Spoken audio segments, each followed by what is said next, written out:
bem legal aqui da loja de estátuas. Tá bom. Você quer uma estátua? Quero. Ó, temos essa boa, outra aqui eu vou querer a estátua da liberdade mesmo. Tá bom. Custa R$ 10. Tá bom. Muito obrigado. De nada.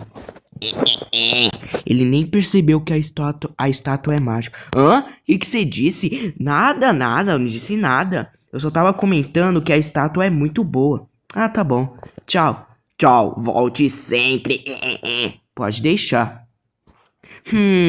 Aquele dono da loja é meio estranho. Eu reconheço ele de algum lugar. Gente, vocês sabem por...